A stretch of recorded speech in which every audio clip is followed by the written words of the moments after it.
ஹரஹர சங்கர மகாதேவ. திருச்சிற்றம்பலம். செல்வ வளம் பெருக வேண்டுமா? அட்சய திருதியை கொண்டாடுங்கள். செல்வ வளம் பெருக வேண்டுமா? அட்சய திருதி அன்னைக்கு அது ஒரு விழாவாக கொண்டாடுங்க. சரியா? ஸோ என்னன்னு இப்போ பார்ப்போம். ஒவ்வொரு நாளுக்குமே ஒரு தனிச்சிறப்பு உண்டு. அந்த வகையில் ஒரு சிறப்பான நாள் தான் அட்சய திருதியை. அட்சயம் என்றால் வளர்வது மற்றும் குறையாதது என்று பொருள். அட்சயம் என்றால் வளர்வது மற்றும் எதிலும் குறையாதது என்று பொருள். அன்றைய தினத்தில் செய்கின்ற எல்லா காரியங்களும் வெற்றிகரமாக நடக்கும், நல்ல பலனை தரும்.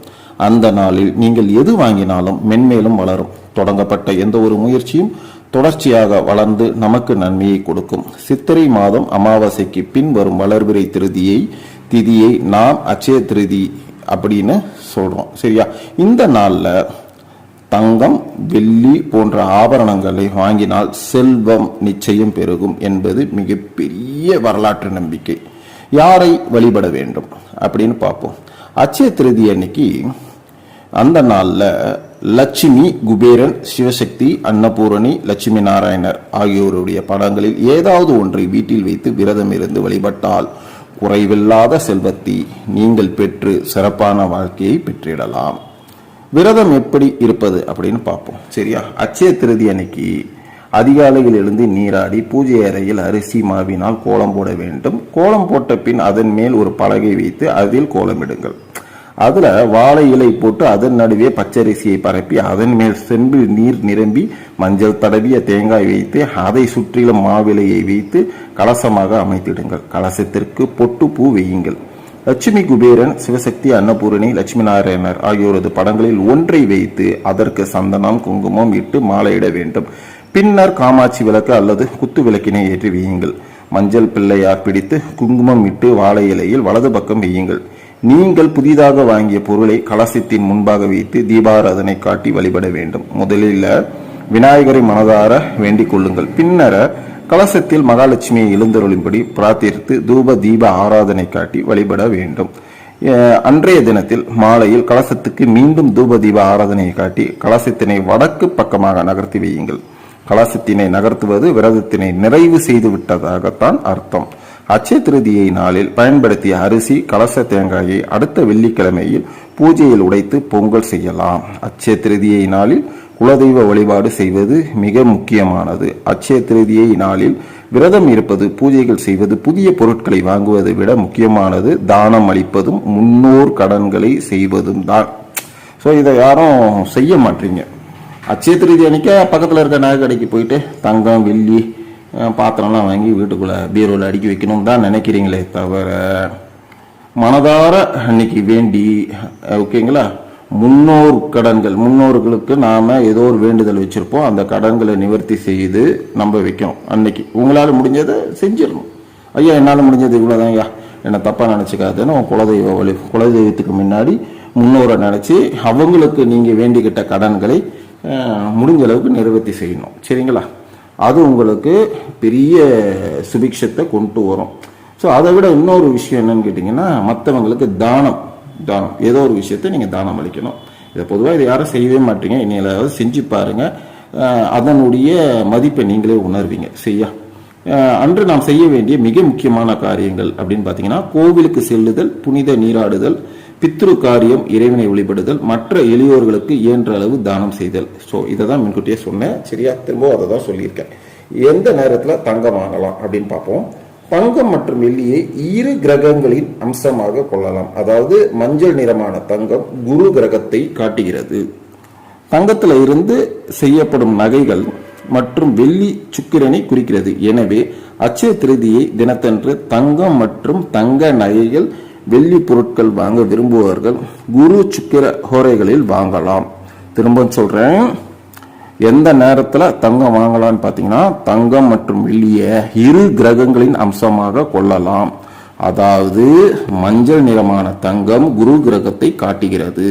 தங்கத்தில் இருந்து செய்யப்படும் நகைகள் மற்றும் வெள்ளி சுக்கிரனை குறிக்கிறது. எனவே அட்சய திருதியை தினத்தன்று தங்கம் மற்றும் தங்க நகைகள், வெள்ளி பொருட்கள் வாங்க விரும்புபவர்கள் குரு சுக்கிர ஹோரைகளில் தான் வாங்கலாம். அது நன்மையை தரும், இன்னும் பெருகும் நகைகள். சரியா? அட்சய திருதியை அன்று என்னென்ன வாங்கலாம் அப்படின்னு பார்ப்போம். அட்சய திருதியை அன்று நாம் செய்யும் நன்மைகள் பன்மடங்காக பெருகி அழியாத பலன்களை பெற்று தரும். எனவே அன்றைய தினத்துல லட்சுமி தேவி வசிக்கும் பொருட்களை வாங்கலாம். அது தங்கம், வெள்ளி போன்ற ஆபரணங்களாக மட்டுமே இருக்க வேண்டும் என்பது அல்ல. பச்சரிசி, வெல்லம், உப்பு ஆகியவற்றையும் நாம் வாங்கலாம். சரிங்களா? இதுவும் நம்ம தெய்வ கடாட்சம் தான். இது நிறைய பேருக்கு தெரிய மாட்டேங்குது. ஸோ லட்சுமி தேவியுடைய தெய்வ கடாட்சம் தான். தங்கம், வெள்ளி மட்டும் கிடையாது. பச்சரிசி, வெல்லம், உப்பு இது எல்லாமே மகாலட்சுமியுடைய தெய்வ கடாட்சம். ஏனெனில் இயற்கை தோன்றும் போது முதலில் வந்தவை தான் இவைகள் எல்லாம். தங்கம் வாங்கினால் மட்டுமே பெருகும் என்பதில்லை. அன்றைய தினம் என்ன வாங்கினாலும் மென்மேலும் பெருகும் என்பதுதான் காலச்சிறந்த ஐதீகம். சரியா? அன்றைய நாள்ல தங்கம் வாங்க முடியாதவர்கள் உப்பு மற்றும் மஞ்சள் பொடி அல்லது மஞ்சள் கிழங்கு போன்றவை வாங்கலாம். அதிலும் கஸ்தூரி மஞ்சள் வாங்கினால் இன்னும் சிறப்பு. கஸ்தூரி மஞ்சளுக்கு தனி சக்தி உண்டு. அதனால் அதை வீட்டில் வாங்கி வைக்கலாம். அட்சய திருதி நாளன்று என்ன செய்தால் என்ன பலன் கிடைக்கும் அப்படின்னு பார்ப்போம். அட்சய திருதி அன்று குழந்தைகளுக்கு எழுத கற்றுக் கொடுங்க. அவர்களுக்கு கல்வி செல்வம் பெருகும். அட்சய திருதியை அன்று புண்ணிய நதிகளில் நீராடினால் பாவம் போகும்.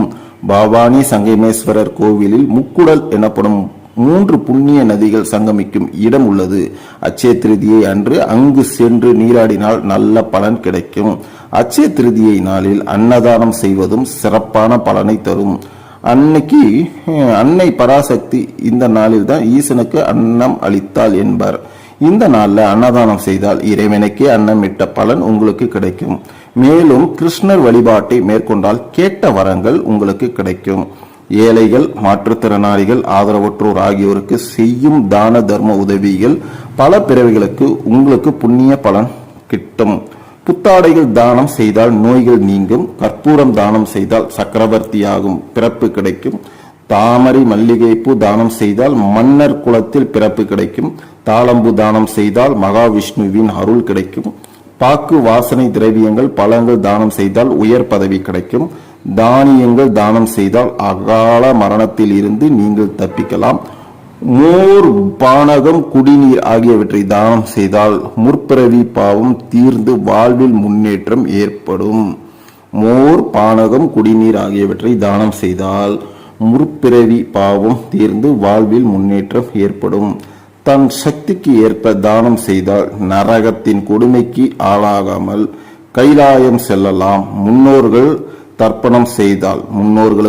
தர்ப்பணம் செய்தால் வறுமை நீங்கி ஓடோடி விடும்.